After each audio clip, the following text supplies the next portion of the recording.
Music City Motorplex, Miss Christy Vickers. On the left, or rather on the right as you look at him, President Joe Mattioli. And in the center, you know the man, Channel 5 Sports, Hope Hines. And now, ladies and gentlemen, here is your starting lineup for the 2005 23rd Annual All-American 300.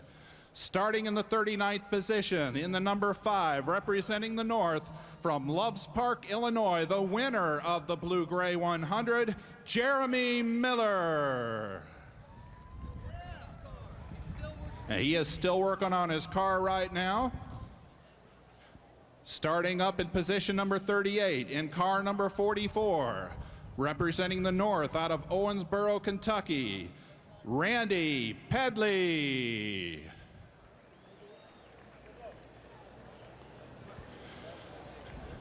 Starting 37th in number 5 out of Mount Juliet, Tennessee, Full Throttle Race Parts, ARP Stock Car Bodies, Chevrolet, number 5, Sammy Sanders. Starting 36th in the Schoenfeld Headers, Wall Plus, Line X by Carolina Auto Trim, Chevrolet, car number 43, representing the South from Concord, North Carolina, Dennis Schoenfeld. Starting 35th in the Softball City, Panacea Powder and Ceramic Coating, Chevrolet, car number 99, representing the North from Spencerville, Indiana. Let's hear it for Jason Shively. Starting 34th in the Everwood Treatment Company, Phoenix Construction, Chevrolet, car number 72, representing the South from Pensacola, Florida, Eddie Mercer. Starting 33rd, also representing the South. He finished 7th this season in the Southern All-Stars Pro Late Model Division, the Big Ed's Fireworks. Boaz Tan Service Chevrolet Monte Carlo from Boaz, Alabama. The number 1 is Keith Kahila. Starting 32nd, representing the North, the 5-star Telecom Badger Environmental Earthworks Chevrolet Monte Carlo. Regular competitor of the NASCAR Midwest Series from West Beam, Wisconsin, the 125 Dexter Bean. Starting 31st, winner of the first last chance race against Ryan Plumbing, Heating and Cooling, Chevrolet Monte Carlo from Lakeville, Minnesota, representing the North. The number 36 is Dan Fredrickson. Starting 30th in number 24, out of Mishawaka, Indiana, driving the Gertie Engine Chevrolet, J.R. Rohrig. Starting position number 29, the Taylor Farms Ford out of Hazel Green, Alabama, number 71, representing the South, Johnny Brasher. From Lafayette, Indiana, the Bicycle Clay Poker Chips, Rural King S&S Auto Supply Chevrolet, number 10, Chris Gapehart. Starting 27th in the City Auto Sales, Birmingham Auto Auction Chevrolet, car number 114, representing the South from Bessemer, Alabama. Welcome, Ken McFarland. Starting 26th in the Kendall Motor Oil, Rayco Granning, Moeller Welding, and Skiles Chevrolet, car number 23, representing the North. From Indianapolis, Indiana, Eddie Van Meter. Starting 25th in the H&H Electric, Southern Holmes Racing Radios and PDS Drywall, Ford, car number 22, representing the South from Canton, Georgia, youngster Matt Hawkins. Starting 24th, also representing the South, the winner of the 2004 Snowflake 100 down the Five Flag Speedway, the Whole Shot Motorsports, Port City Racing South, Chevrolet Monte Carlo from Cumming, Georgia. The 0 is David Hull. Starting 23rd, the 2005 CRA Super Series Drivers Champion, the Ed Martin Auto Group, Tom True Automotive, Zippers, Bar and Grill, Chevrolet Monte Carlo from Knightstown, Indiana, representing the North. The 11 is Jeff Lane. Starting 22nd, veteran campaigner up in the Midwestern part of the United States, the EMF Corporation, Race Tech Engineering, Finish Line Fabricating, Chevrolet Monte Carlo. From Angola, Indiana, representing the North, the number 72, the Hurricane, Scott Hance.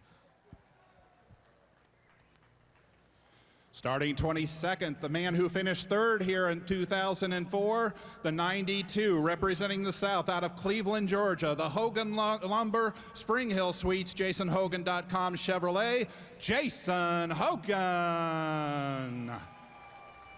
In the 20th starting position out of Chelsea, Alabama, sponsored by Valvoline, a Chevrolet, 49, representing the South, Stanley Smith. In the 19th starting position out of Buford, Georgia, Bowen Family Homes, Bill Hurd Chevrolet, Valvoline Chevrolet out of Buford, Georgia, a man who dominated most of this race last year, the 01 of Wayne Willard.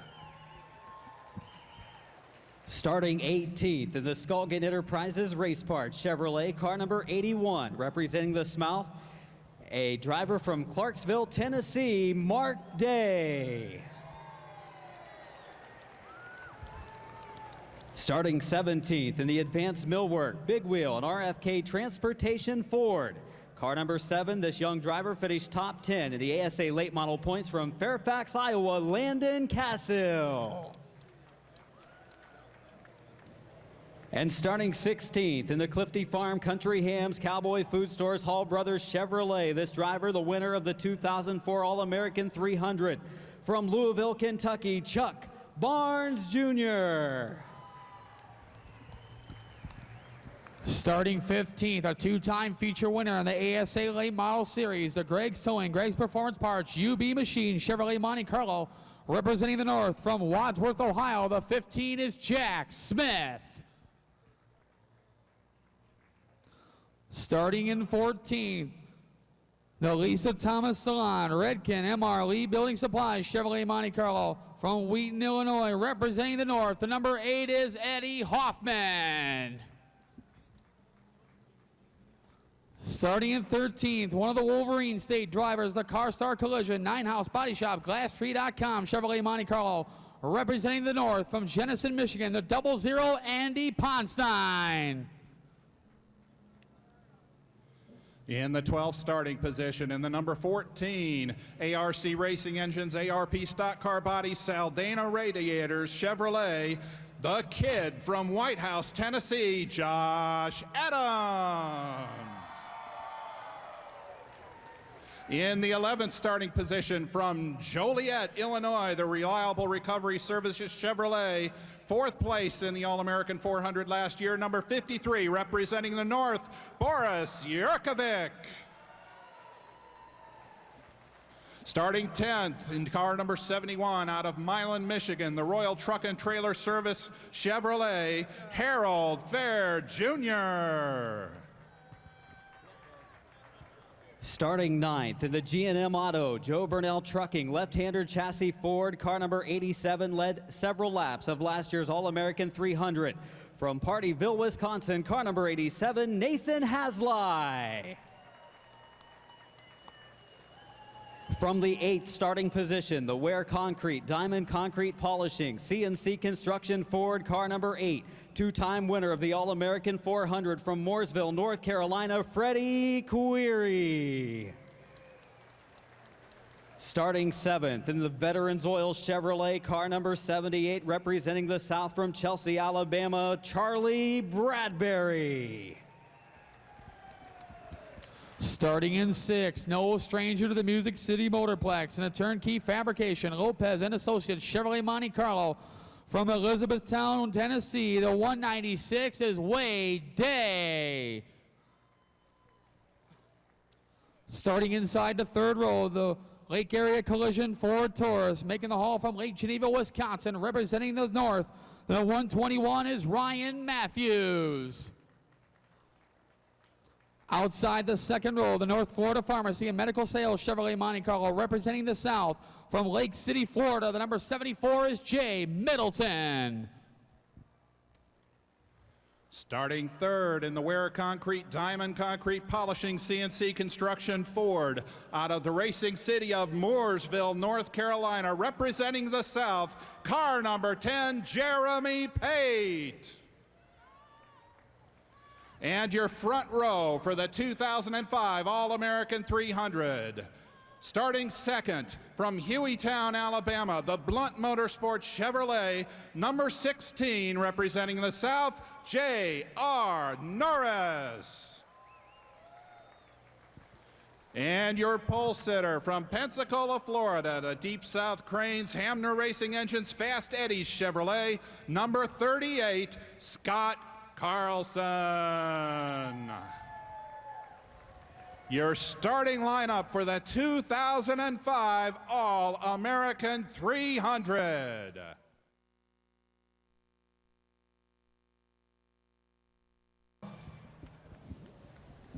Gentlemen, start your engines. 1 to go signal being given, just one circuit till we go green flag racing for the All-American 300. Looking for our local drivers out there. Mark Day in the number 81. Starts back in 18th. Josh the Kid Adams also in the field. Lights out on that beautiful safety car provided to us by Jim Reed Chevrolet. Slowly down the back straightaway, 39 cars. Looking at the back of the pack, Jeremy Miller. He's got 100 laps of experience already. Let's see what he has learned from the Blue Gray 100. The field lining up side by side.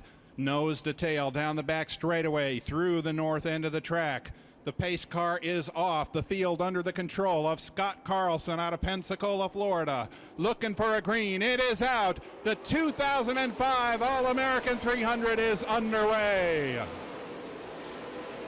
Cars clean so far, down into the turn. Close racing between Willard and Castle. Now up front in the top 10 positions. Day in the 196 loses several spots in that third lane. Middleton battles with Carlson up front. Leading lap 1, J.R. Norris.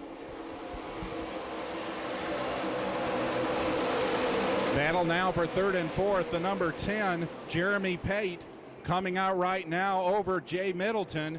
Take over that third spot. J.R. Norris out in front.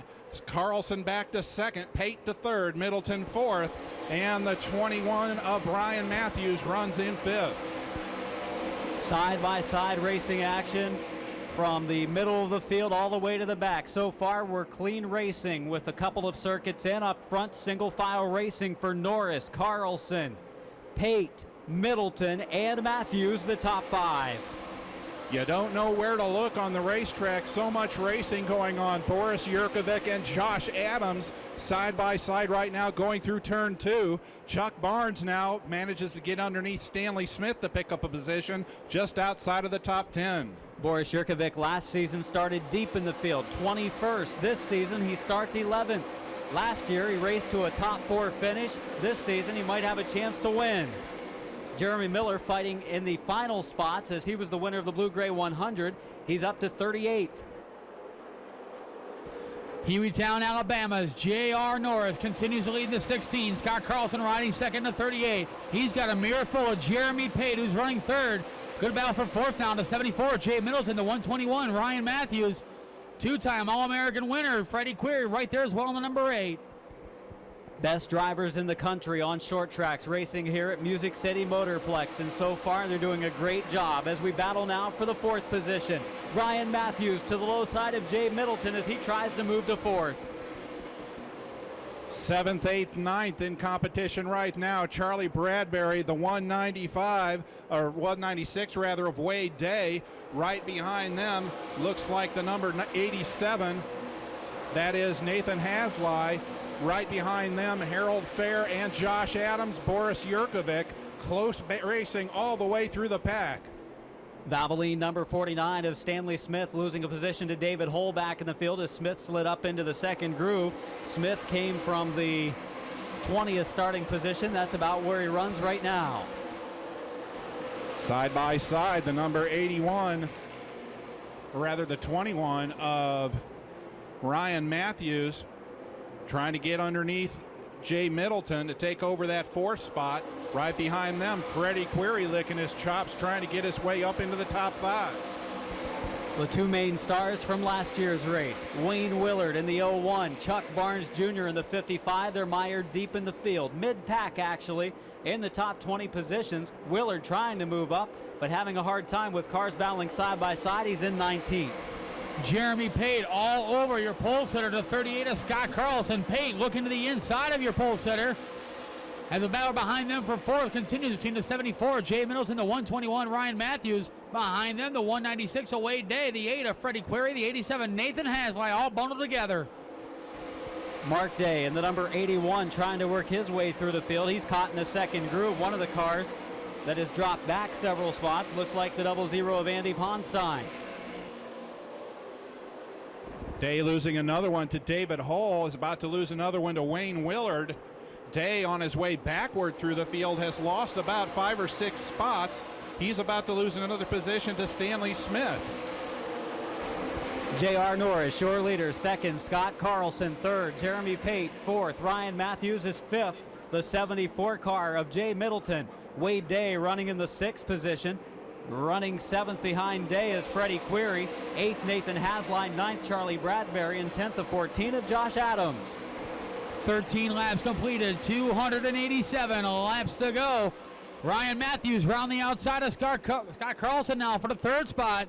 Give 3rd to Lake Geneva, Wisconsin's Ryan Matthews in the 121. He'll set his sights now on the number 10 and Jeremy Pate for 2nd. Jay Middleton looks strong early. Now he drops to the lower lane, loses a couple of spots. A lot of side-by-side action back in the field. As Day in the 81 has some smoke coming from his car, he's off the pace. Way off the pace, stacking up cars behind him. The big move so far, Jeremy Pate, the number 10, has looked super strong. Past 2 cars on the outside. He's looking at J.R. Norris now, maybe making a serious challenge for the lead with only 15 laps in. This is about the period of the race in the first event. The 100 lapper that we saw drivers start to fade because of handling problems.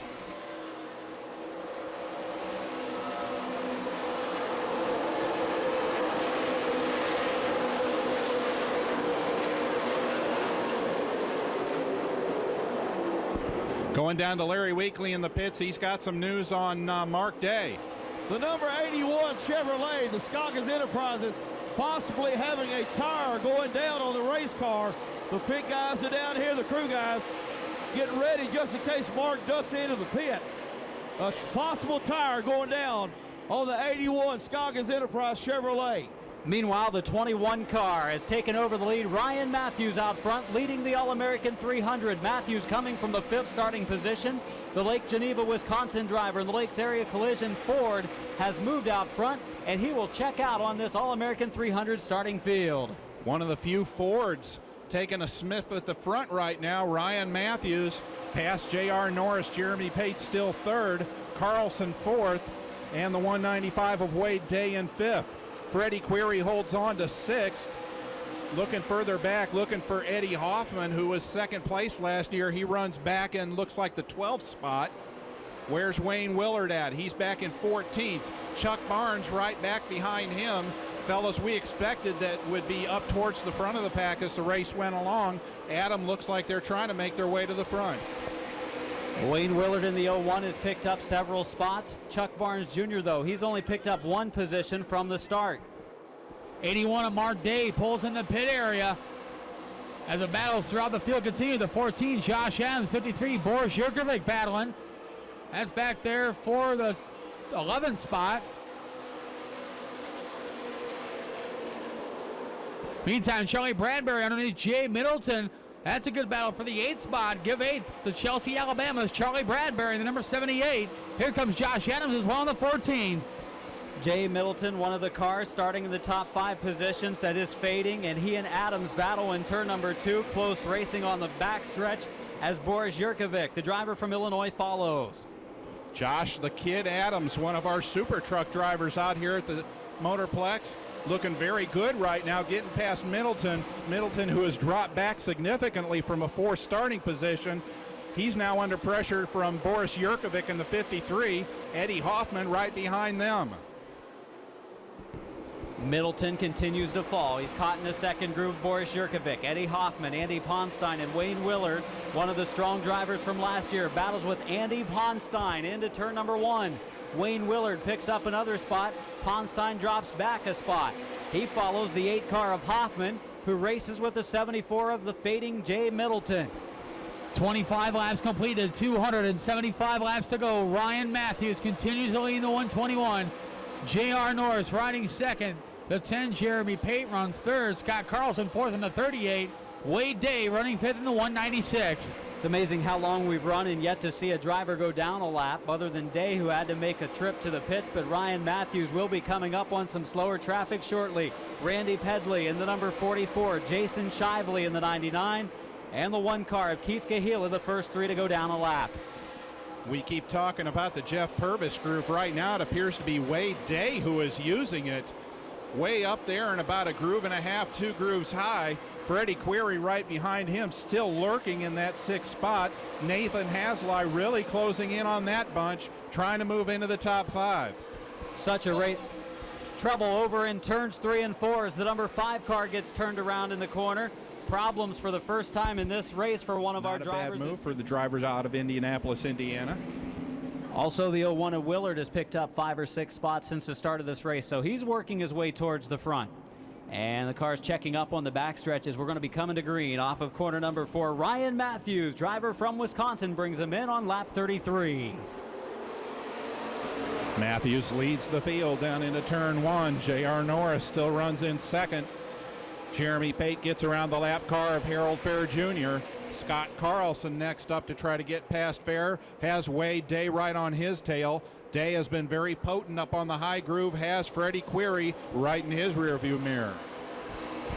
Jason Shively just shortly off of pit road, and your top qualifier, Scott Carlson, the 38, has dropped off the pace on the front stretch. Scott Carlson was your pole sitter, your top qualifier, though, dropping off the pace after he was running 4th on the restart. Carlson all the way to the back of the field and will be coming to the pits this time. Battle for 4th, raging the 196 away Day, the 8 of Freddie Query. That's now a battle for the 4th and 5th positions. Nathan Hasley right there as well in the 87. Meantime, Ryan Matthews continues to lead the 121. Your pole sitter, Scott Carlson, now on pit road. Well, Deep South Cranes, Hamner Racing Engines, and Fast Eddie Chevrolet pulling to his number 1 pit stall. The crew will take the hood off of that number 38. Problems mechanically under the hood of your points or your pole position driver, Scott Carlson. Ryan Matthews leads, second J.R. Norris, third the 10 of Jeremy Pate, and then the lap car, the 99 of Jason Shively.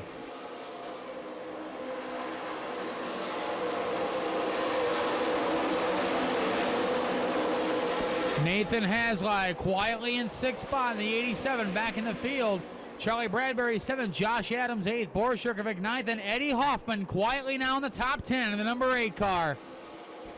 Hoffman started in the 14th position. He's up to 10th. He's making some moves, but following him, that 01 of Wayne Willard as he gets to the inside of the 74 of Jay Middleton.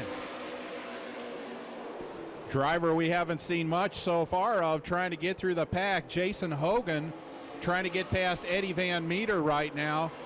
Battle still going on back there. Andy Ponstein out in front now of the pack, including Chuck Barnes Jr., Jack Smith, Stanley Smith. Harold Fair going a lap down, letting the rest of the lead pack go by. Three-car breakaway up front with Matthews, Norris, and the 10 car of Pate. A battle for the 4th spot once again raging as the 8 car of Query goes low on Day, who runs up in about that 2nd or 3rd lane. Looks like he's going to get him this time down the front straightaway. Also moving up, Wayne Willard moves past Eddie Hoffman to take over the 10th spot. As Josh Adams, having a really good run, stays ahead of Boris Yurkovic. They both sweep around Shively. Nathan Hasley making a run at the 196 car of Day. He looks to the inside on the front stretch, goes to 1. They race for the number 5 spot in 2.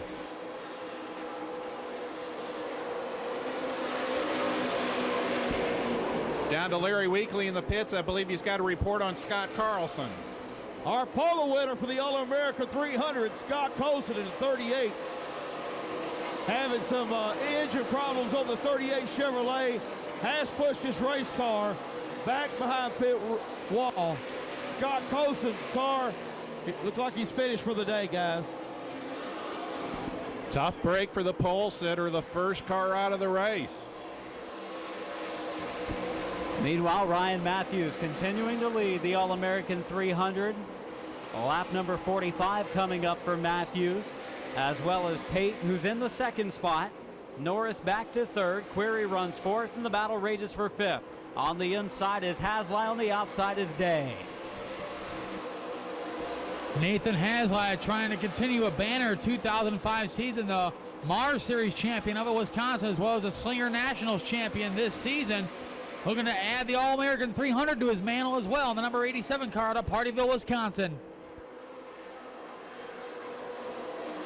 Relatively clean first part of this race, other than the spin by Sanders in 3 and 4. Several drivers made pit stops on that caution. Interesting to see when most of the leaders come down, probably around the halfway point of this 300.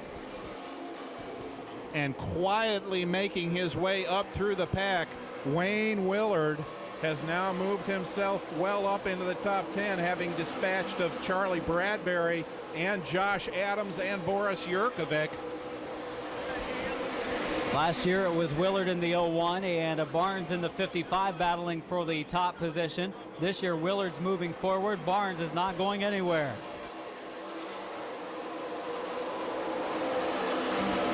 We understand that another car has been declared out of the race. Mark Day in the number 81. Broken shift linkage on that car. End of the day for the favorite out of Clarksville, Tennessee.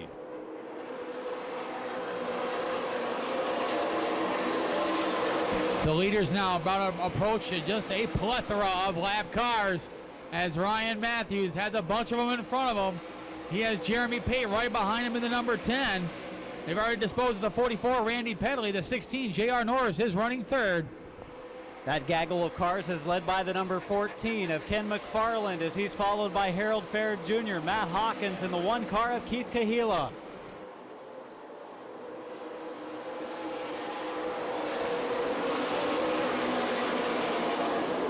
Indeed, Matthews really going to come into some problems right now. A whole slew, a host of cars in front of him as he tries to work his way past the number 22 of Matt Hawkins. He's got the number 1 right in front of him, Ken McFarland. Harold Ferry's going to try and put another lap down as well. Matt Hawkins last season had a pretty good run in the All-American 300. This year going down a lap here in the first 50 or so laps as he drops back behind the top 2. The one of Keith Kahila next to go down a lap. Harold Fair Jr. had a strong run in the early laps, had to make that pit stop, and now he's in danger of going down yet another circuit. Give the man some credit. He came from the tail of the pack. Jeremy Miller still on the lead lap, looking good, staying between right now Dennis Schoenfeld and Eddie Mercer.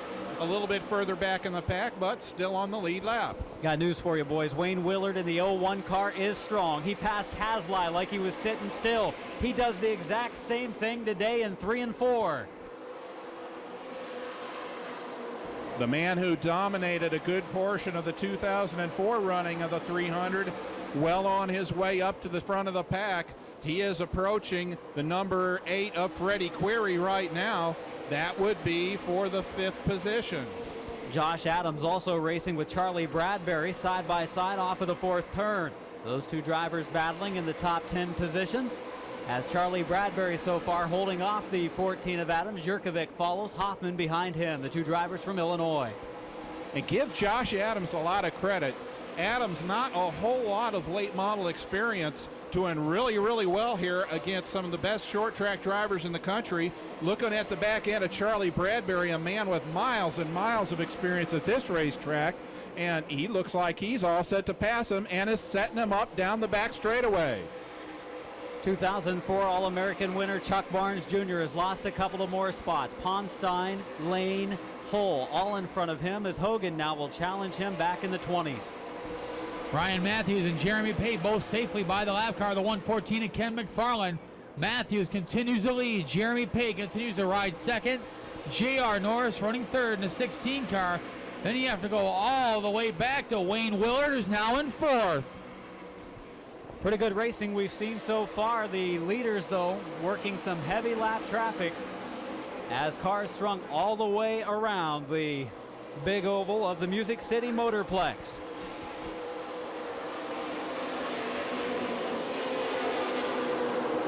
Wayne Willard now in fourth. Freddie Query riding fifth. Trouble up in turn number 4. That is Jack Smith off the pace.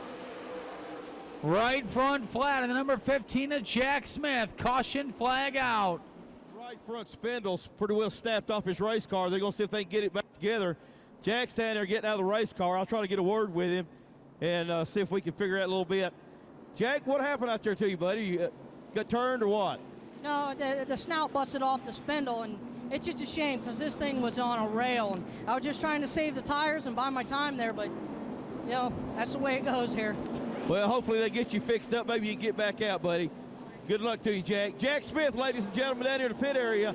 Right front spindle on this race car completely torn off, so they're trying to get another one repaired. Another Number spindle 3 today, as that Jim Raid safety car comes off the track. Back to you, Adam Mackey. Big question is how long will it take the 01 of Willard to be out front leading this All-American 300? He's come from 19th to 4th in the first 65 laps. He looks to better that on this green flag run as we're back in green flag racing at the Music City Motorplex. Ryan Matthews jumping out front. Jeremy Pate second. J.R. Norris third. Willard fourth. And in fifth is Freddie Query. Wade Day riding sixth in the number 196. He's got a mirror full of Nathan Haslott in the number 87 car as Ryan Matthews continues to set the pace in a 121.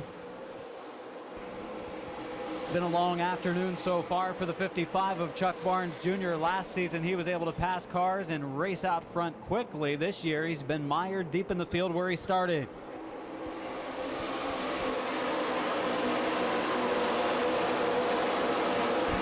Barnes currently racing with fellow CRA Super Series competitor Jeff Lane, and also driver representing the South, the 92 of Jason Hogan.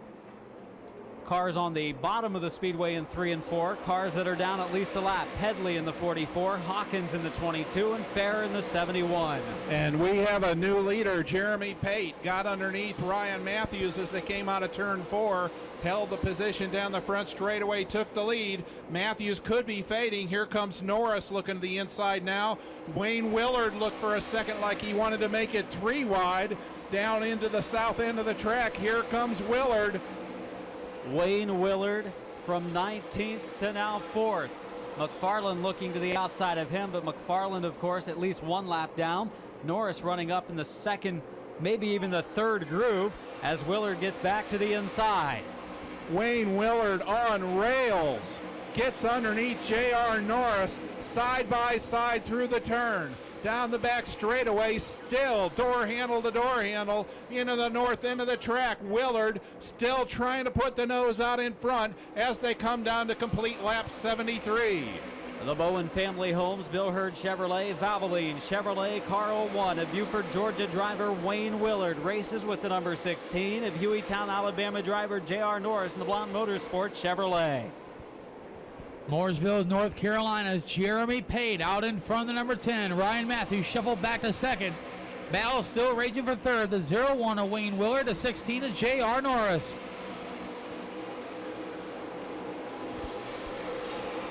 Still going side by side for that third spot. Looks like the second groove starting to come in a little bit more during this stage of the race. 75 laps have been completed of the All-American 300 and officially put the 01 of Willard up into the third spot. A little bit of contact between he and the 16 car of Norris as he closed the door on Norris over in 1 and 2 make it.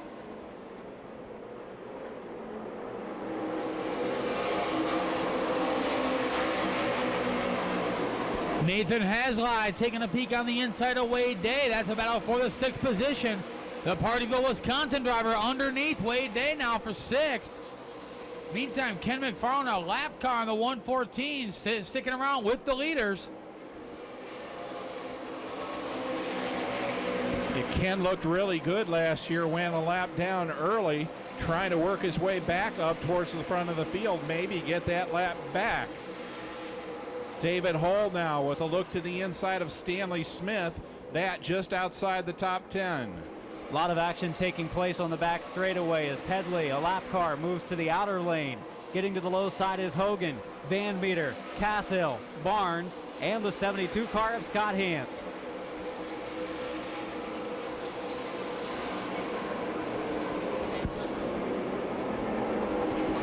Also involved in that battle, the number 36 of Dan Fredrickson. Trouble for Jeff Lane in the 11. Jeff Lane and car 11 gets hit on the side by the 43 of Dennis Schoenfeld. Problems on the backstretch for the 11 car of Jeff Lane. His car turned sideways, went up the banking a little bit, nowhere to go for the tires on the 55 and fuel also. Just fuel only for the number 8 Chevrolet. So making a wedge adjustment to the number 55 Chevrolet fuel, and then we're going to send him back out on the track. Chuck Barnes Jr. in the 52.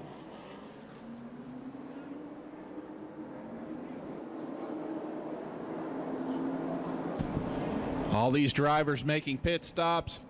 The leaders in the pits. Leaders in the pits. Jeremy Pate in there looking like he's taking right side tires on.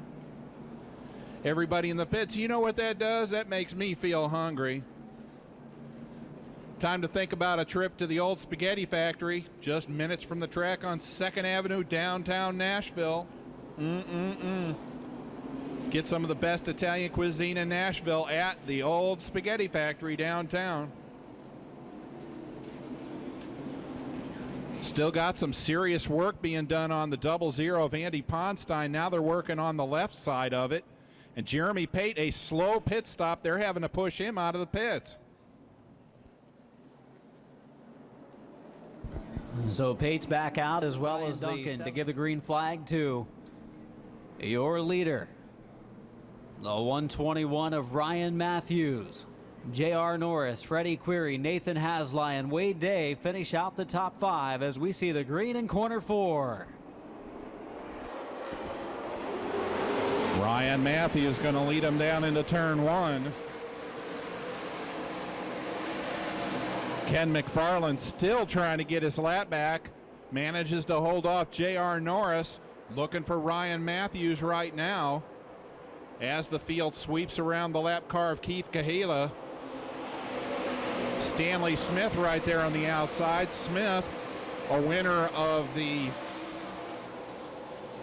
NASCAR division that used to be the All-American Challenge Series many years back. McFarland has finally managed to get his lap back, and he took J.R. Norris with him. New leader on lap 95.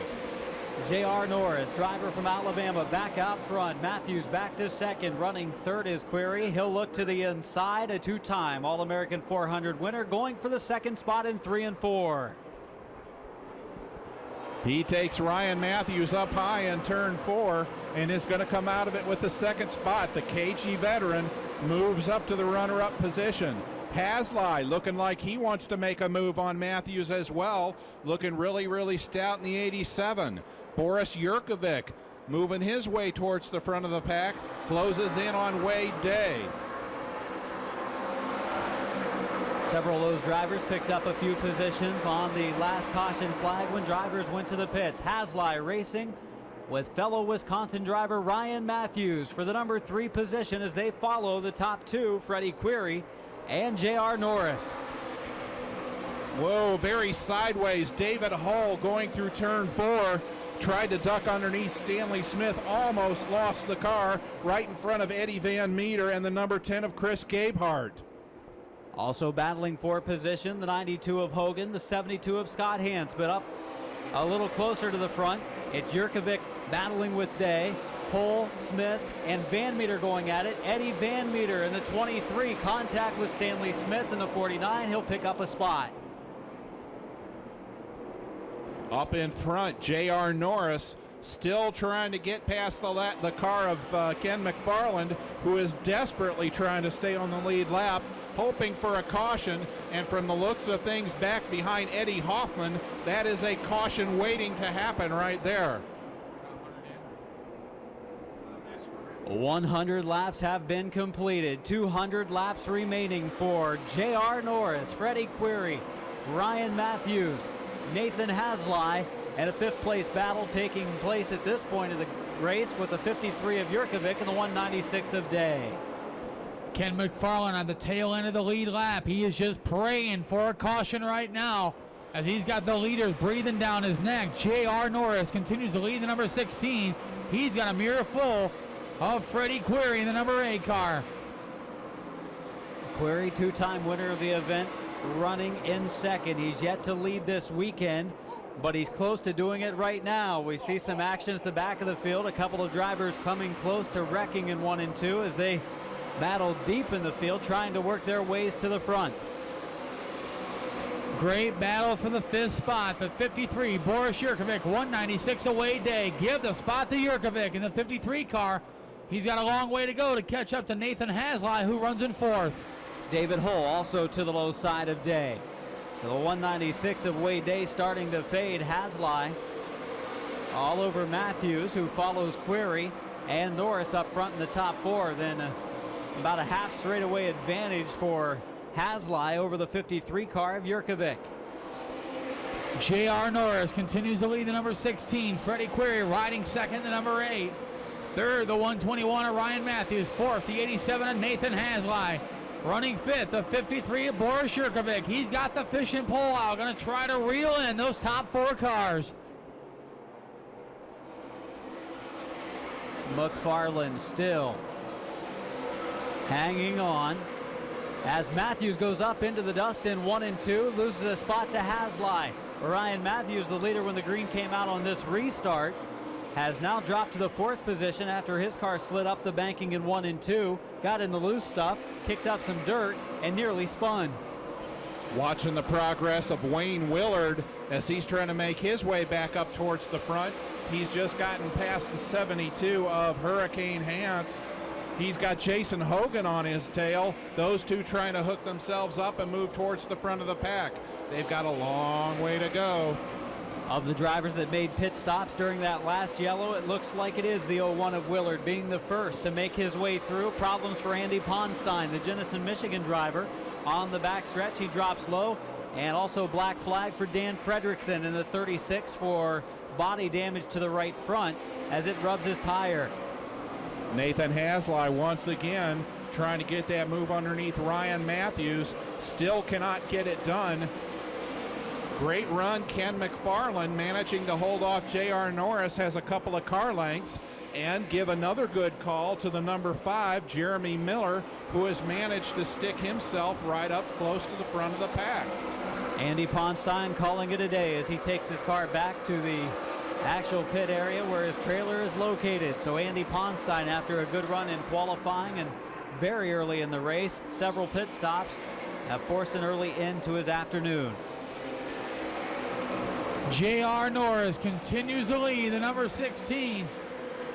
Freddie Query second, Ryan Matthews all over him in third, Nathan Haslai fourth, battle for fifth. Here comes David Hull, the number 0, moving underneath the 53 of Boris Jurkovic.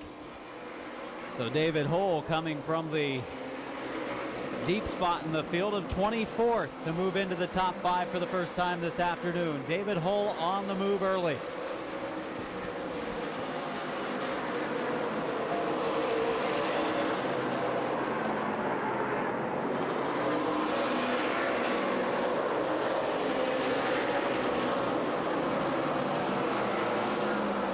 Leaders about to approach some lap traffic as J.R. Norris following Ken McFarland around the racetrack.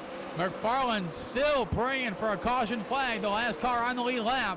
36 of Dan Fredrickson on pit road. As J.R. Norris continues to lead the number 16. Ryan Matthews up to second. Nathan Haslai to third. Freddie Query shuffled back to fourth. And David Hull now running fifth in the 0. He's got the fishing pole out. He took it away from Jurkovic. He's going to try to reel in the top 4 cars. Eddie Van Meter in the 23 had a respectable run last season in the All-American 300 before having engine problems end his day. He's working on Jurkovic for the number 6 position. And once again, moving up rapidly, Wayne Willard has managed to get past Chris Gabehart. He's moving in now on Johnny Brazier, just outside of the top 10 as they run right now. Still J.R. Norris out in front. Second place, Ryan Matthews. Third, Nathan Haslai. Fourth now, Freddie Query. David Hull up to fifth. Sixth now is Eddie Van Meter, having passed Boris Yurkovic, who is back to seventh. Eighth is Stanley Smith. Ninth is Wade Day. Johnny Brazier rounds out the top 10, but is coming under pressure from Wayne Willard. 4 of the top 5 drivers representing the South. The only driver from the North, Wisconsin driver Nathan Haslai in the 87. A couple drivers from the North just out of the top 5 though, as it's Eddie Van Meter in 6th, and of course Boris Yurkovic in 7th.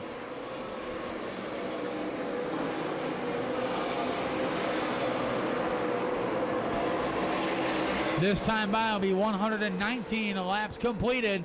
J.R. Norris continues to lead the number 16. Ryan Matthews running second, the 121. Nathan Haslai third in the 87.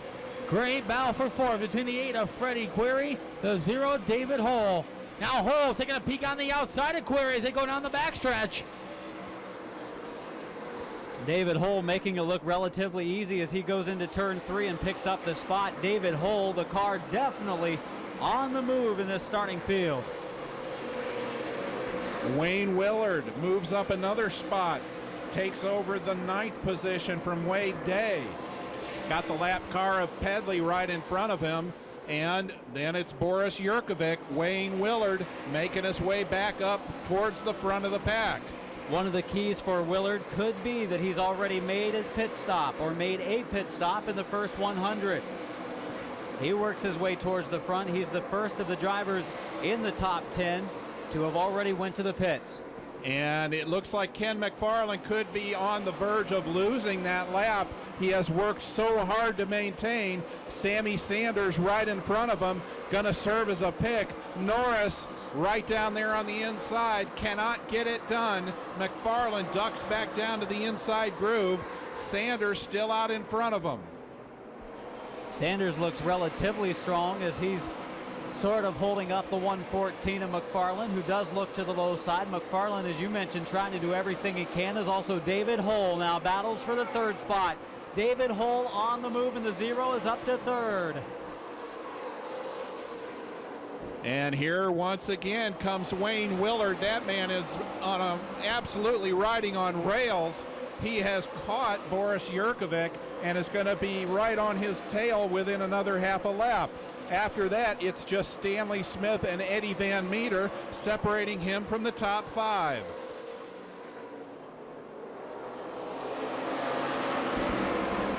Battle for the lead going into turn 1. Ryan Matthews gets to the inside of J.R. Norris. A lap car on the high side of Sanders. Matthews hanging on to the top spot. Will get to the inside of Sanders. David Hull in the 0 also closing in. 3-car battle for the lead. Unbelievable battle down the front straightaway. David Hull, using Sammy Sanders as the pick, is going to move past J.R. Norris to take over that 2nd spot. Nathan Haslai right back there, looking for an opening in 4th. Freddie Query dropping back a little bit. Ryan Matthews now assumes the lead. David Hull, where did he come from? Unbelievable run for the young man so far. Matthews in the 21 car, better on long runs, as after a couple of restarts, Matthews has faded back, but this time again, after several green flag laps, works his way back out front for Jeremy Miller in the 5 car. He slows on the front stretch, and now on the back stretch, the 5 of Jeremy Miller, the winner of the Blue-Gray 100, will pull pit side. Ken McFarland trying to do everything he can to stay on the lead lap. All kinds of sideways coming out of turn 4. Ryan Matthews had to check up, but Matthews maintains the lead. The man on the move is the 0, David Hull, the coming Georgia driver, now trying to reel in the 121 of Ryan Matthews. J.R. Norris shuffled back to 3rd. Nathan Haslai 4th, and Freddie Query rounds up the top 5. Eddie Van Meter runs 6th. 7th is Stanley Smith. 8th, Wayne Willard. 9th place, Boris Yurkovic. And running 10th is Jeremy Pate. So Pate, the 2nd driver, following Willard from the back of the field after pit stops on the last caution. Ryan Matthews finally gets past Ken McFarland, put McFarland a lap down. A valiant effort by McFarland comes to naught. David Hull all the way from the 24th starting position to run second. Absolutely the move of the day so far with 131 laps in the book. McFarland just looks like he's used up all of his rear tires as his car slides sideways through the corner. He did all he could to stay ahead of Matthews, as well as Norris and Hull, to stay on the lead lap for as much as possible, but he's now faded some back past the third place car. And moving up the sixth, you knew it, Wayne Willard has just gotten past Stanley Smith, and he is only about 4 car lengths behind Freddie Query. Willard is just unreal. He does not move up the racetrack at all. Look at him through the turns. Stays right down there close to the yellow line, even when other drivers drift high. Even Freddie Query is moving up a little bit. Willard, just unbelievable handling on that 0-1 so far. Still a solid run for the 23 of Van Meter, the driver from Indianapolis, followed by Boris Yurkovic and Jeremy Pate. We keep our eye on Pate because he's one of those drivers that's already went to the pits. The 15 of Jack Smith looks to return to the racetrack. He is several laps down in that Chevrolet. Wayne Willard to the inside of Freddie Query. That's for the 4th spot. As Wayne Willard, absolutely the man on the move in that 0-1. We also saw some contact between the 114 of McFarland, the 87 car of Haslai on the front stretch. And Haslai is able to work by. Damage very minimal, if any, on either of those 2 cars. Ryan Matthews continues to lead the 121. David Hull riding second in the 0. The lap car of Jay Middleton between Hull and the 3rd place car, the 16 of J.R. Norris. Nathan Haslai running 4th, and Wayne Willard now in 5th in the 0-1. Approaching the halfway mark of the All-American 300. Drivers racing pretty clean in the early going, trying to save their stuff for later in the event. Many of the drivers have remained on the lead lap. Ryan Matthews is closing quickly on drivers not a lap down, including Landon Cassill and others. Josh Adams with contact on the front stretch. Hoffman, as well as Pedley and Hance, were also involved. Anxious moment down there, down the front straightaway. Randy Pedley looked like almost to a sudden stop, and they just accordioned behind him, the 8 of Eddie Hoffman, and the number 14, unfortunately, Josh the Kid Adams, took the most damage. Too bad he had a good, strong early run in that car number 14. And one of those drivers in that part of the field being given the black flag, very possibly the 44 of Pedley. We'll watch as he comes down the front stretch this time. Josh Adams in the 14 has gone to the pits, and it is Randy Pedley in the 44 being sent to the pits. So Josh Adams in the 14 receiving the loudest ovation today in the starting lineups has gone pit side. The young driver used to be a regular in the super trucks here at the Music City Motorplex. The winner of the UARA 150 at Bristol has gone to the pits with damage to the front of the car. David Hull, Ryan Matthews have worked by Landon Cassill to put him a lap down. And amazingly, also going down a first lap is the 2004 winner of this race, Chuck Barnes Jr. Barnes going down a lap on the backstretch. Unbelievable. Freddie Amazing, Query. the drivers coming through. Uh-oh. Freddie Query had been running in the top 5, had just lost the 5th position into the pits, making a pit stop. We'll look and see if this is a regularly scheduled stop. With 143 laps in, just before the halfway point, it could be a green flag pit stop. Man, that would be a bad break for some drivers if they didn't get a yellow when they needed it. Guys like Willard and Pate have already made their stops. However, some guys have not pitted, and we're around the halfway mark. Wade Day was nearly up into the outside wall in 1 and 2. He brings it back down the track out of the marbles in turn 3. Yurkovic races with Jeremy Pate for position, and Jay Middleton's there as well. I would swear it was Jeff Purvis driving that 196 car. He is up there no more than 1 groove off the wall the entire day. Unbelievable driving. Kicks up dust every time he goes through the turns. Jeremy Pate moving his way smartly back up through the field. He's got a good run underneath Boris Yurkovic as they come out onto the front straightaway. Ryan Matthews and David Hull putting some cars down, some good cars down a first lap. A 125 of Bean is going down a lap, as well as, of course, Barnes, Rohrig, and Cassill. Also, the 0-1 of Wayne Willard has managed to get past Nathan Haslai. That should be for the 4th spot. It's the 0-1 because he's not in the score.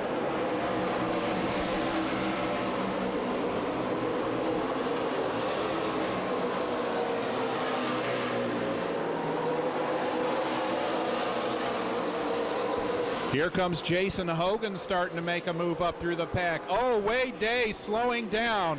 196, Wade Day, very slow on the racetrack through 1 and 2. And we're coming up on halfway, the lap 150 mark of the 300.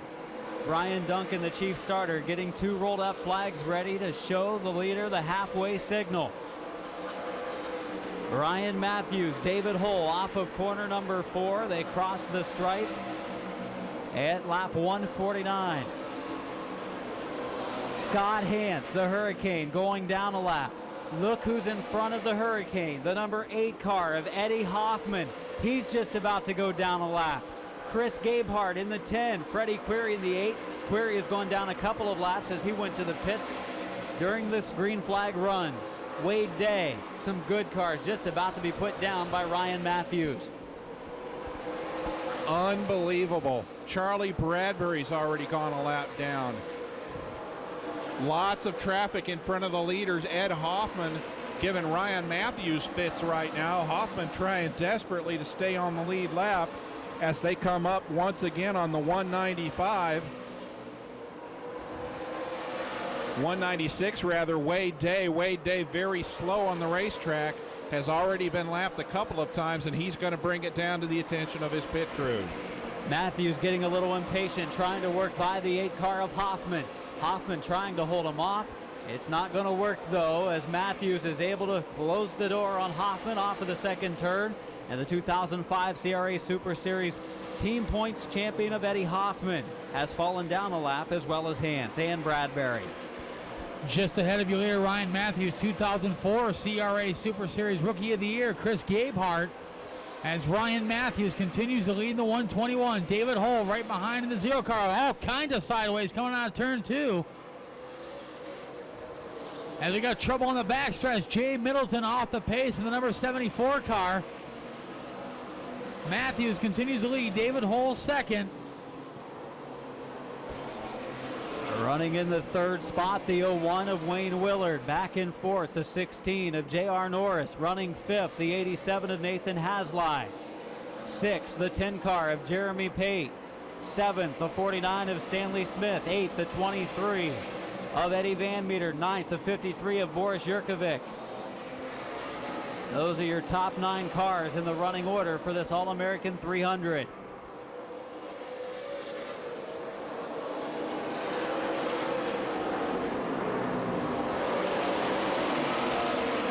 Ryan Matthews now right on the back bumper of Chris Gabehart, the number 10.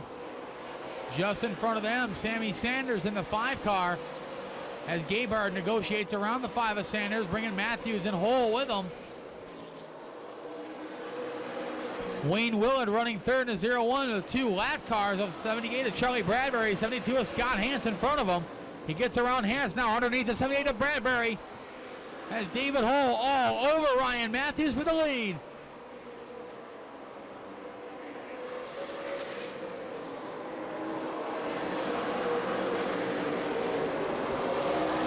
Wade Day pulls in the pits in the 196 car.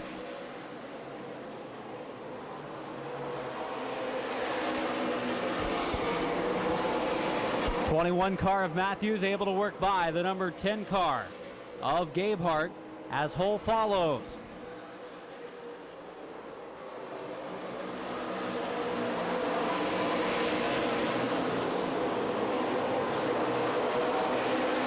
Ryan Matthews continues to lead the 121. David Hull riding second in the 0. back to Wayne Willard running third in the 0-1. Then you gotta go all the way back to J.R. Norris running fourth in the 16. Boris Yurkovic tapping the wall in the 53 car. He's unofficially ninth.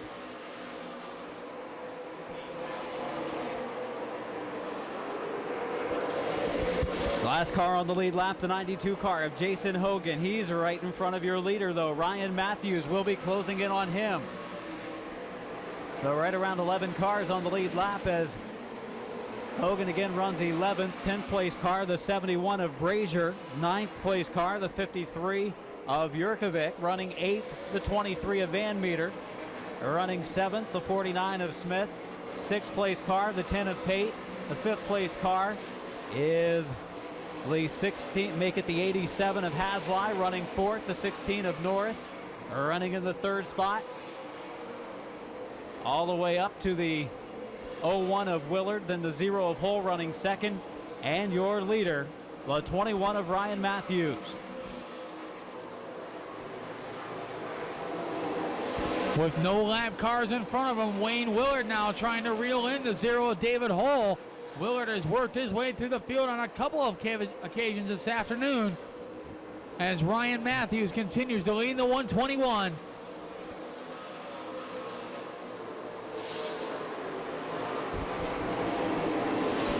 '92 of Hogan just hanging on to his lead lap status, but the 21 car of Matthews is closing in quickly. Hogan follows the 99 car of Shively and the 71 car of Fair Jr. Unbelievable. We've already seen the first place driver from last year put a lap down. The second place driver from last year put a lap down. And it looks like we're about to see the third place driver from last year go a lap down as Ryan Matthews closes in on the back bumper of the 92 of Jason Hogan.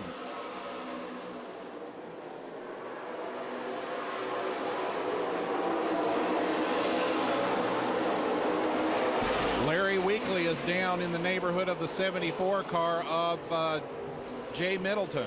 Go ahead, Larry. Yeah, the 74 car of the NFP North Florida Pharmacy Chevrolet having some problems and Nixon problems with this car. He's out of the race. Tough day for Jay Middleton, the number 74. And slow down the back straightaway, another top 10 runner, Eddie Van Meter, pulling into the pits very slowly. And we've got a battle for that second spot. Wayne Willard to the low side of David Hull. Hull on the outside, Willard on the low side. They have lapped Hogan. 9 cars on the lead lap. It's Ryan Matthews leading. Wayne Willard running second as Hull drops back to the 3rd spot. And David Hull pulls to the low side on the front straightaway. Hull off the pace as his good run looks to be coming to an end. And all of a sudden, what had been a battle for second place is going to turn into a battle for the lead as David Hull is very, very slow on the back straightaway. Could he be out of fuel? It looks like it could be a fuel situation because Haslai had to make a pit stop in the 87. He just came back out on the raceway as the lead lap cars are starting to dwindle. Matthews continuing to tick off pretty good laps with Wayne Willard in tow. And I wonder, too, if that was not the problem with the 23 of Eddie Van Meter. Freddie Query may have had the right idea pitting when he did. With 171 laps in the book, it looks like fuel stops are going to be mandatory here shortly. Top 2 cars running by themselves. They exit turn number 4. The 21 of Matthews, the 01 car of Willard. They cross the stripe to complete yet another lap. And then all the way back to 3rd. The 16 car of J.R. Norris crossing the line now. Half a lap ahead, even over half a lap ahead of the 16 car. Battle for the lead in turn 4. Looking to the low side, it's Wayne Willard. Wayne Willard now out front has taken over the top spot. He's in the lead for the first time in this race as Freddie Query drops off the pace again. The day has been long for Freddie Query, a 2-time All-American 400 winner, as he will go to the pits once again. The lead lap cars dropping left and right. Wayne Willard, your leader. Ryan Matthews in second, looking back half a track to find the third place car of Jeremy Pate. J.R. Norris slow on the track. He had been fourth. What a terrible place to run out of fuel if in fact that's what the problem is. Oh, you can hear it missing. Now it's going to be trying to get drivers around him and get him to the bottom of the track. He finally does. We heard him.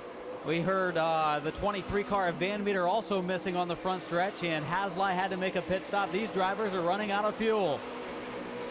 And it looks like Freddie Query, it's at the end of his day as he pulls down into the paddock.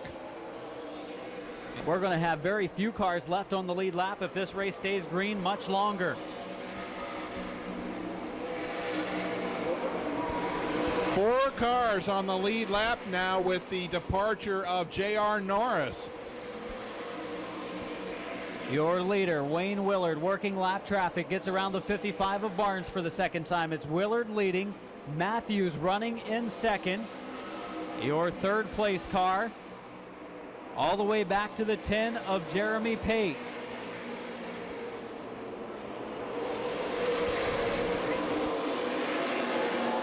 And the final car on the lead lap is the 49 of Stanley Smith. So those four drivers are the drivers that did stop to make pit stops on the last yellow. Matthews, I don't believe, has gone to the pits yet, so it'll be interesting to see how much longer he can go. J.R. Rohrig had to be push started as he left the pits. Looks like they're putting right side tires and finally getting J.R. Norris fired down on pit road. And Ryan Matthews is slowing in the 21 car. That Ryan Matthews not sounding too good as he comes down the front stretch. That 121 car. Meantime, the 01 Wayne Willard is absolutely checked out on the field. The Buford, Georgia driver coming out of turn 4 is your leader, Wayne Willard in the 01. Ryan Matthews running second in the 121, but not sounding too good in that Lake Area collision car. Got to go all the way back to the 10 of Jeremy Pate running third. The 49 of Stanley Smith is fourth.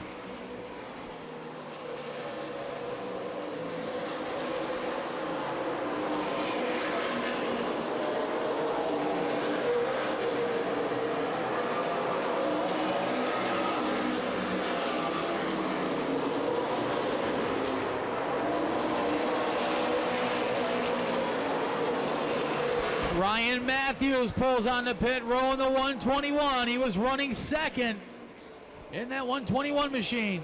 He was slowing the last couple of laps, I think, trying to conserve as much fuel as possible, trying to make it to a yellow. It didn't happen.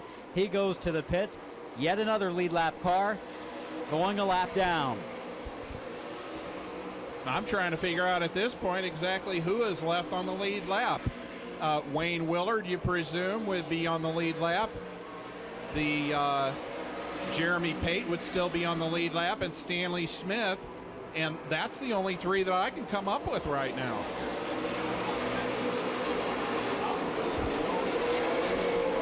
Boris Jurkovic in the 53 car going to the high side in corner number 4 as Willard trying to put him down a lap.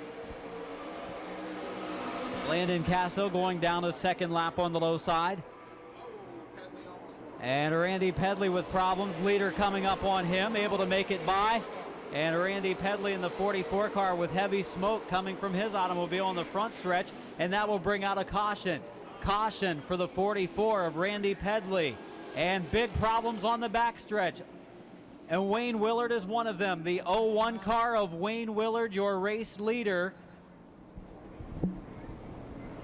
Actually, you can switch the 53 of Jurkovic and the 92 of Hogan. Hogan actually fourth on the racetrack with Jurkovic fifth, following Brazier as well as Hoffman.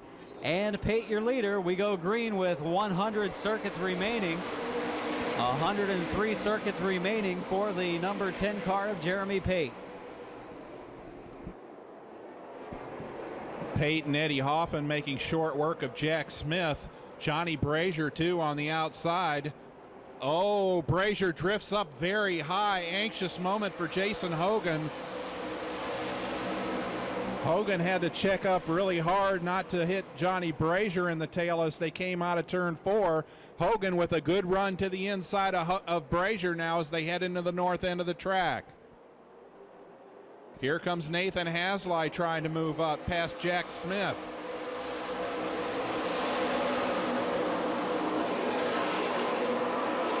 Hasley in the number 87, 2 laps down, trying to work his way out front. Got a ways to go with Jeremy Pate entering 3. Now Hasley gets by the 92 of Hogan, who's drifting back in the outside lane. Boris Yurkovic will look to the inside of him for the 4th spot. Looks like problems on the number 92. He is going nowhere but backwards as Yurkovic has now gotten past him to take over the 4th spot. Here comes Ken McFarland going to go by as well. And up it towards the front, Johnny Brazier having the race of his life, really closing in on Eddie Hoffman for 2nd.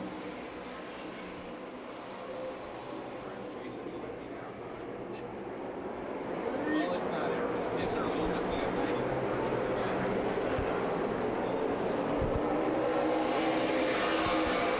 Your leader, Jeremy Pate, 2nd. Eddie Hoffman. Hoffman challenged for the lead in the victory last year. Did not get it, but came very close with a 2nd place finish. Running 3rd, Johnny Brazier. He's had a good run after starting back in the field. Johnny Brazier. Brazier, the 1996 and 97 Southern All-Star Series champion from Lickskillet, Alabama. Now working on the number 8 of Eddie Hoffman for the 2nd spot. Meantime, Jeremy Pate continues to lead the number 10.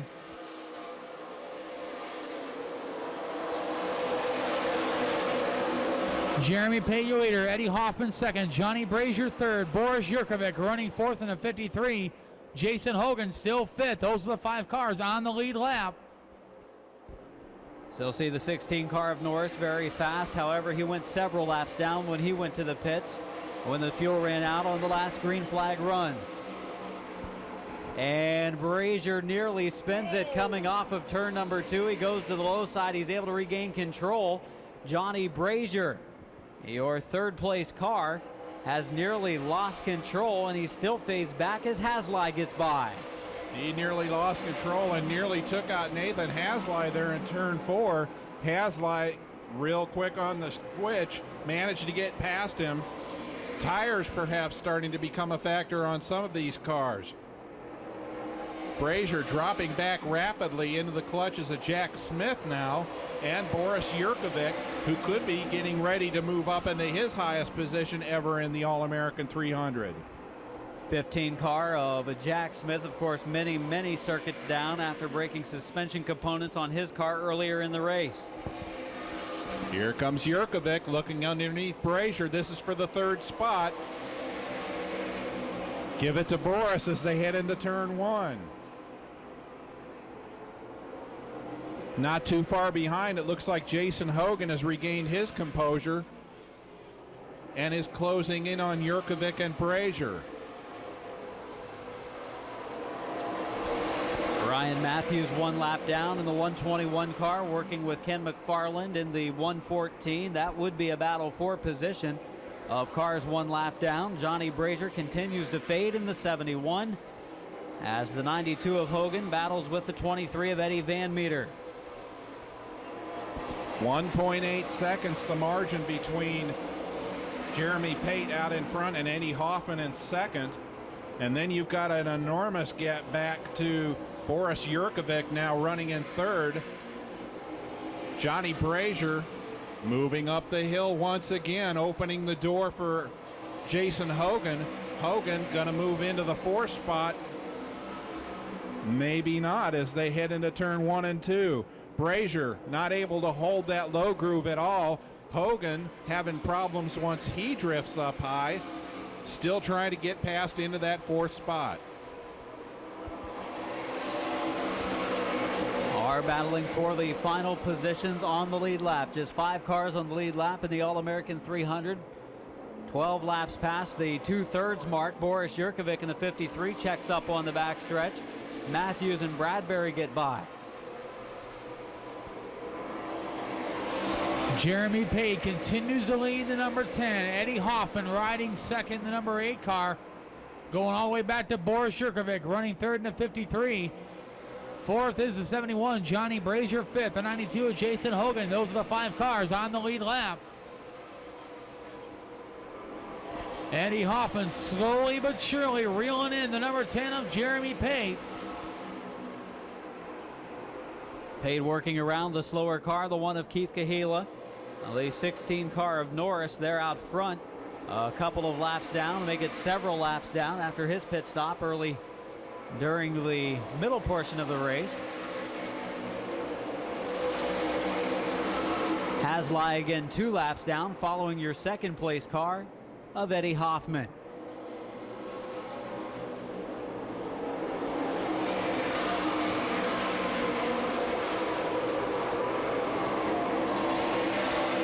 Jason Shively in the 99, the 72 car of Scott Hans. Well, they run bumper to bumper. They're 2 of the next cars to go down 1 more lap. Hans is 1 lap down in the 72, while Shively in the 99 is listed at about 6 laps down.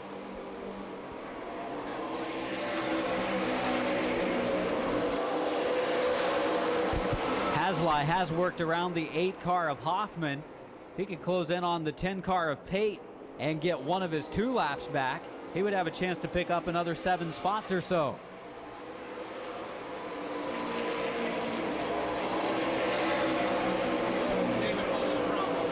Problems with the 0 of David Hull. All kinds of smoke coming from the rear end.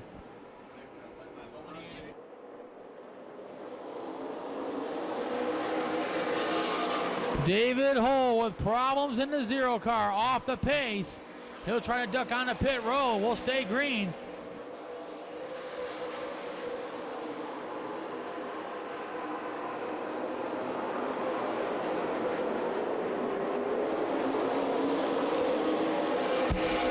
Race leader working by the 72 car of Scott Hans, putting him a 2nd lap down. Scott Hans now 2 laps down, running right around the tail end of the top 10. Laps continue to click off as Jeremy Pate continues to lead in the number 10. Eddie Hoffman riding second, working with the number 121 of Ryan Matthews. He is a lap down. And he go all the way back to the 53 of Boris Yurkovic, running third. Johnny Brazier fourth in the 71. Jason Hogan fifth in the 92. Eddie Van Meter, one of the cars that went down a lap because of running out of fuel on the last green flag run. He still looks to be strong car-wise as he works on the 114 of McFarland. Officially, Van Meter 3 laps down.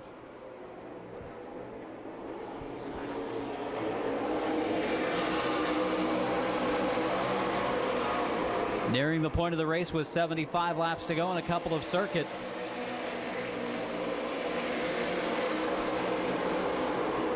As Jeremy Pate leads. Running second, the 8 car of Hoffman. Third place, the 53 of Yurkovic. Fourth, the 71 of Brazier. And fifth, the 92 of Hogan. Those 5 cars still remain on the lead lap. Jeremy Pate just about half a track behind the 92 car of Hogan. He tries to put him down a lap.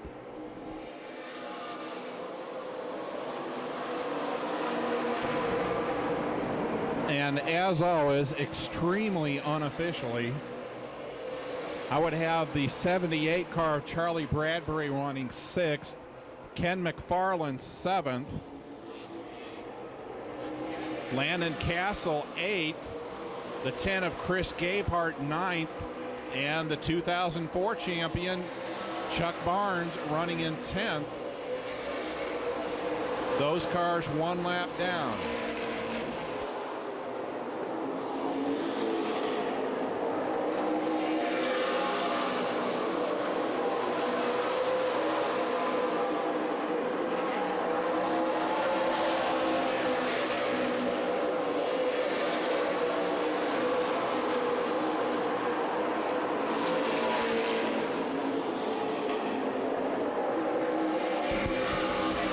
Jeremy Pate, the leader of the race, of course, was on top of the charts in the qualifying session yesterday for much of the qualifying.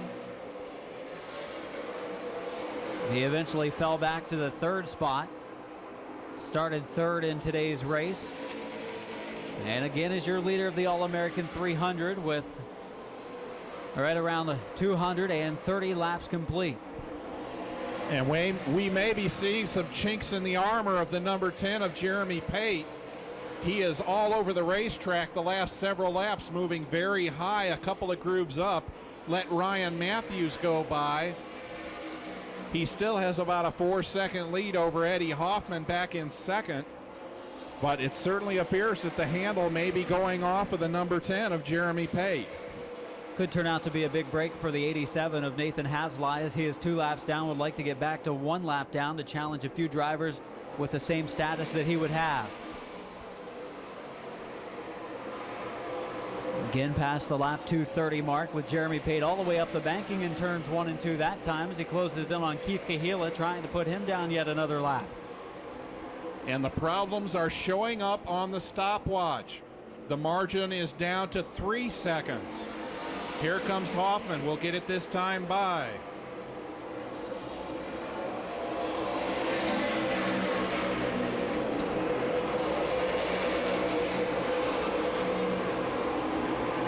The margin now to 2.2 seconds. Hoffman is closing.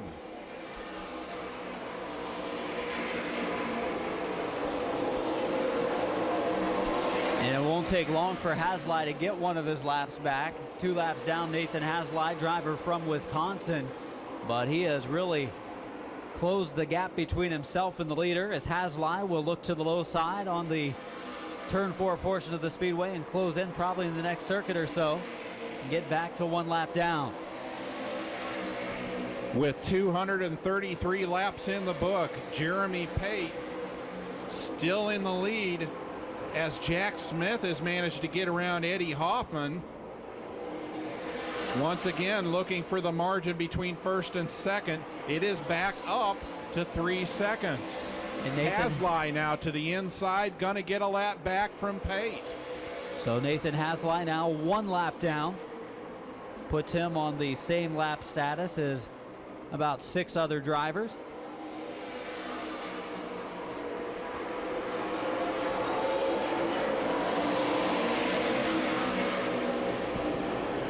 I'll tell you what, Adam, if it gets to the point where Hoffman can see Pate in front of him, at that point, Hoffman's going to have a point of reference to work with. That's where you see him start to close in really quickly. This race far from over, still 63 laps remaining.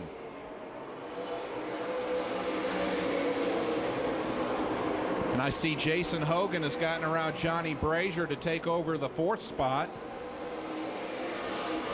Neither one of those cars handling all that great, but Hogan's coming around a little bit better than the 71 car of Brazier, who hangs on to that last position on the lead lap. Still a good run for that 7 car of Landon Cassill, 1 lap down, running in the top several spots. Drivers really come on speed-wise here lately. Jack Smith in the 15, many laps down, but very fast in that bright yellow number 15. But for a broken spindle early on, he could have possibly been a contender. The same can be said for J.R. Norris in the 16. He's really strong, but his problem, of course, really fuel running out during the 1 green flag run.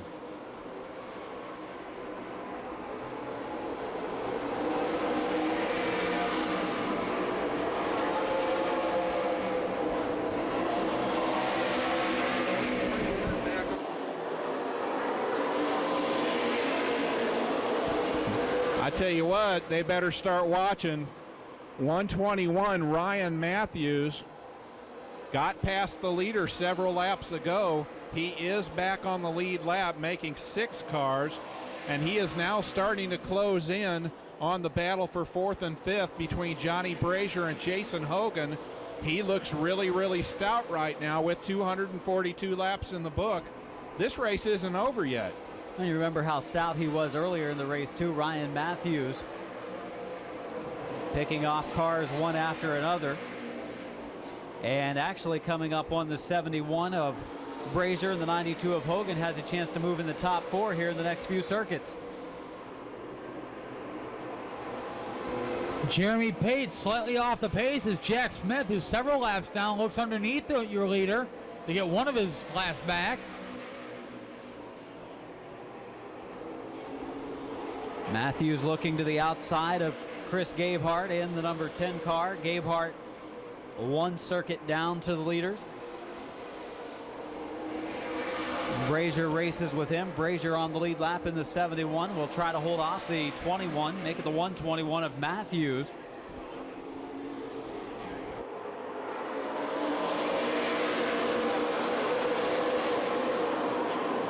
Johnny Brazier trying to get around the lap car of Chris Gabehart in the number 10. He's got a mirror full of Ryan Matthews in the 121. Now Matthews taking a peek on the inside of Brazier with Gabehart, the lap car, right in front of him.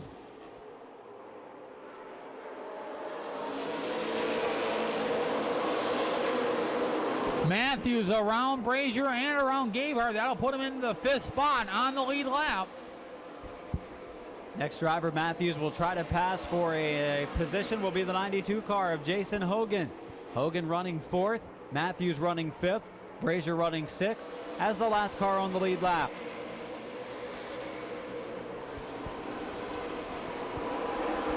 Unofficially, Charlie Bradbury running 7th.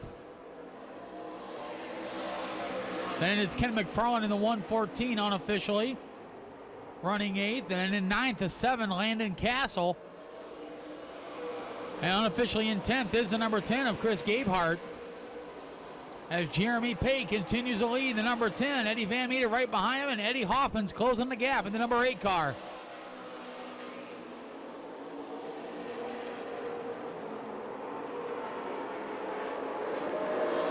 Eddie Van Meter underneath the number 10 of Jeremy Pate as Eddie Hoffman fast closing on the number 10. Hoffman with that fishing pole out. It looks like he's got the right bait in the number 8 as he's closing in on the number 10 of Jeremy Pate. Van Meter was listed as 3 laps down. He's now back to 2 laps down in the number 23, also changing positions for the 4th spot. Hoffman has caught Pate. 3 cars, Harold Fair, Josh Adams, and Eddie Van Meter have blocked up like an artery clogging. And there is Jeremy Pate stuck on the outside, and Eddie Hoffman has caught him. Unbelievable. Jeremy Pate running the high side, hoping Adams gets around the 71 of Fair, and he does. Adams clears the way for the 10 car of Pate to get around the 71 of Fair, as well as the 23 of Van Meter. Now Hoffman sort of losing some spots. Contact between the leader and the 14 car of Adams. The leader, Pate, sideways off of turn 4. Damage does not look to be too severe. It's on his passenger side door. Hoffman works through the 2nd place car as Van Meter will try to get one of his laps back again. And as they go into turn 3, Van Meter up the banking, has to check up to avoid contact with the leader again. Anxious moments for your leader, Jeremy Pate. 46 laps to go. Eddie Hoffman breathing down his neck. Pate's got to wonder, what do I got to do to put this guy away? Eddie Van Meter, a lap car, knocking him up high. Here comes Hoffman to the inside. He's got the run down the front straightaway. Side by side for the race lead. Top 2 cars in turns 1 and 2. Jeremy Pate on the high side. Eddie Hoffman on the inside. Pate with the advantage down the backstretch. Eddie Hoffman's got some pretty big wins so far in 2005. He won the Elmer Musgrave Memorial at the Illiana Motor Speedway. He's won the Anderson 400 up in Indiana. Last weekend he won the National Short Track Championships at the Rockford Speedway. Looking to add the All-American 400 title to his credit here in 2005. Eddie Hoffman running 2nd in the number 8 car. Pate still hanging on to the lead, though, as they have cleared most of the lap traffic they were fighting for. Eddie Van Meter, one of the quicker cars on the track, picked up one of his laps, and he pulls away from those drivers as he works around Keith Kahila. Here he comes again. Here he comes again down the back straightaway. Hoffman looking to the inside. Pate up high. Pate drifts up, leaves the door open. The Lisa Thomas Salon car took another shot at it, couldn't get it done. Hoffman clawing away at Pate all the way around the racetrack. Still 42 laps to go. It's a trophy dash. And sideways off of turn number 4 was the 10 car of Pate, just trying to hang on to the race lead and what would be his first All-American 400 weekend title. However, Eddie Hoffman has other thoughts in mind. He would like his first after a great season this year, one of many great seasons in the career of Eddie Hoffman. He's running second, also a battle for third as Ryan Matthews gets to the inside of Boris Yurkovic.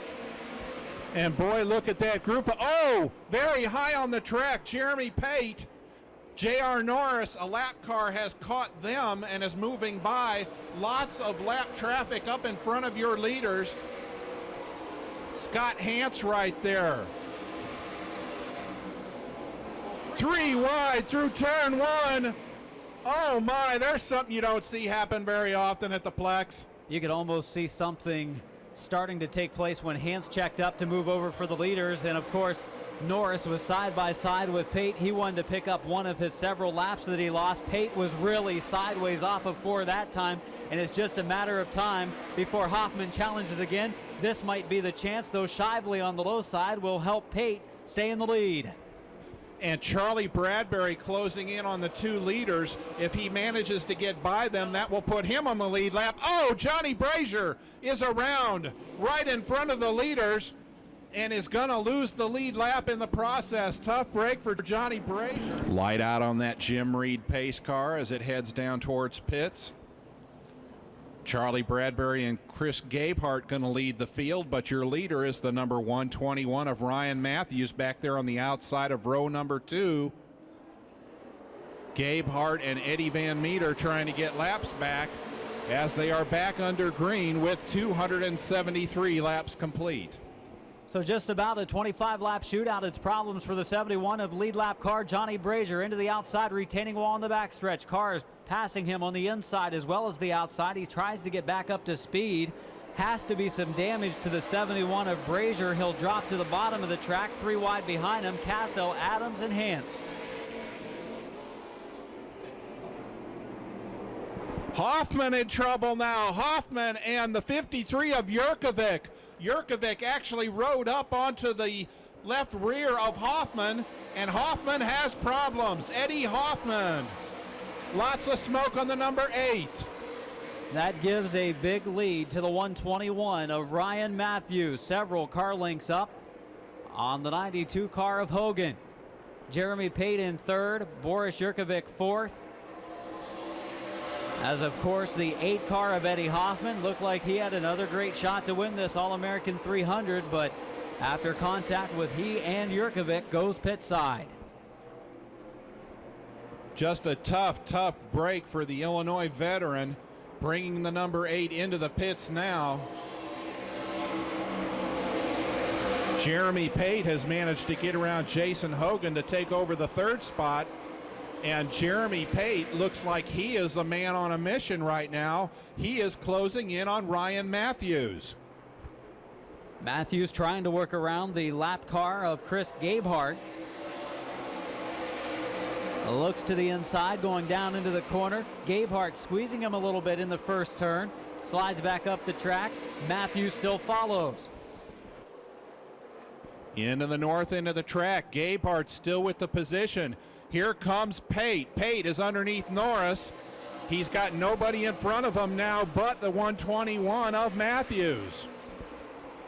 In a matter of moments, a battle for the race lead will ensue as the number 10 car of Jeremy Pate has closed in on the top car in the rundown, the 121 of Ryan Matthews.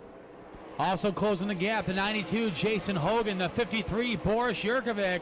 They're chasing down the leaders as Pate now right on the back bumper of Chris Gabehart, trying to get around him to face off with the leader, the 121 of Ryan Matthews. Matthews able to put a car length or two between himself and Pate after working by the 10 of Gabehart. J.R. Norris, a couple of laps down, works to the inside of Gabehart as well. Gabehart, first car down a lap, I believe, still running relatively well in the black number 10. Charlie Bradbury praying for a caution to 78. Landon Castle, all kinds of smoke coming from Castle's Ford Taurus. Caution flag out.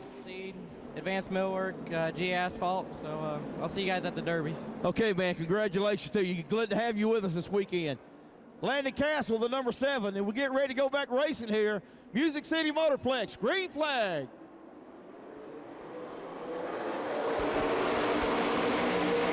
And back out front, the 121 of Ryan Matthews. He leads this field in the All-American 300, getting towards the latter stages. Brazier up along the outside retaining wall, and problems up front, the top two into the inside retaining wall. Problems for the top two cars. Jeremy Pate and the 121 of Ryan Matthews get together. Lap 288, your leaders come together, coming down the back straightaway into turn 3. Those 6 cars up front, the lapped cars behind them. Single file restart with less than 10 to go, just about 5 to go for Jason Hogan. 5 laps to go. It really is a trophy dash, folks, or in this case, a guitar dash as they come down to take the green flag. Jason Hogan leads the field through the south end of the track. Brazier's car, the 71, again up the banking. His car's handle still not good. It's going to be cars getting around him back in the field. He'll just try to hang on for a finish in the race as Bradbury and Jurkovic get together in turn 4 for second. Charlie Bradbury to the inside of Boris Jurkovic now for the second spot. As the lap's winding down, Jason Hogan likes what he sees in his mirrors. He pulls away from the top 2 cars. Jurkovic working that outside groove in the 53. Officially this time, 4 circuits remaining for Jason Hogan, Boris Jurkovic, Charlie Bradbury, and Chris Gabehart. 3 to go that time at the line. It was 3 to go at the line that time. Jurkovic doing his best to close in on Hogan. Has the lead down to 1 car length. They will have 2 to go this time by. Boris Jurkovic closing on the leader. He pushes up the banking in turn 1. He tries to close in on the Cleveland, Georgia driver on the backstretch. A lap and a half to go.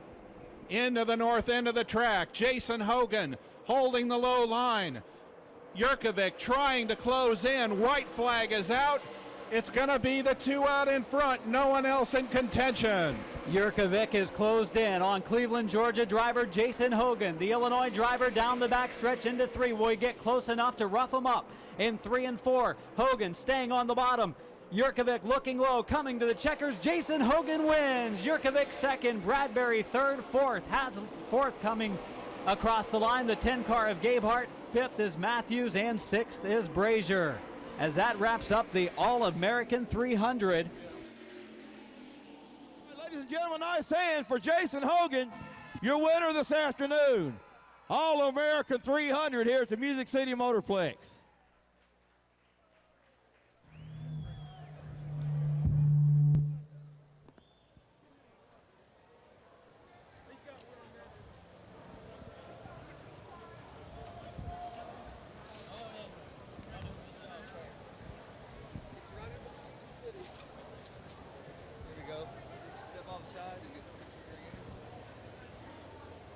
Jason Hogan. I appreciate y'all's help. You are the man. Y'all the ones that put it up there. Hey, man, you did. My son and I walked past your hauler last night. We said, that's the guy that's going to win the race tomorrow. Told you on the grid, you're going to win. There's a man looking down here right now named Uncle Bob Harmon who is real proud of you. You know, I've been racing here for many years, and this place has always seemed to elude me toward the end. And going to dedicate this one to Uncle Bob because he is up there watching over. And You know, he said a lot of good words about me, but I didn't win this race tonight. My team won this race. Those guys made a call to pit early for fuel, expecting a long green flag, and it happened. And then at the end, we wasn't no good at all, and Crew Chief Jimmy Hogan, my uncle, said, come on, let's put these left sides back on, and man, that was a trick. That's exactly what we needed. So those guys won me the race here in the pits, but I just got to thank the good Lord above for letting me be here. You know, this means so much to me, I just can't explain. I tell you what, did you see that accident happen right in front of you? I did. I seen that happen in front of me, and I said, uh-oh, and I just floored it, and, you know, the good man above was watching and got me through it. And I just got to thank Spring Hill Suites. We've been here 100 times, and those guys have always been on this car.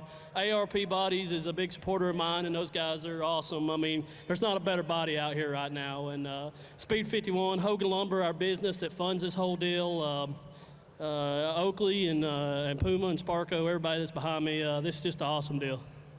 Lots of sweat on this gentleman's face mixed with tears, absolutely. And I believe that we have a special presentation getting ready to be made. We'd like to bring up Babs Simmons from Copley Instruments, who has a presentation to make to Mr. Hogan. Congratulations, Jason. And on behalf of Copley Instruments and the Motor Speedway, we'd like to present you with this winter guitar.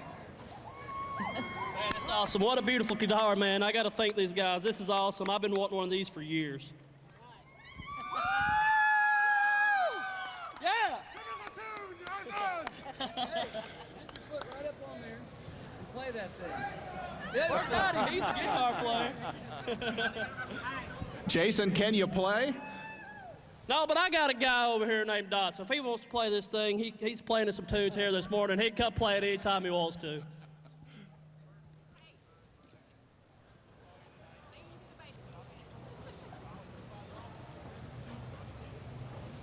Flag is out.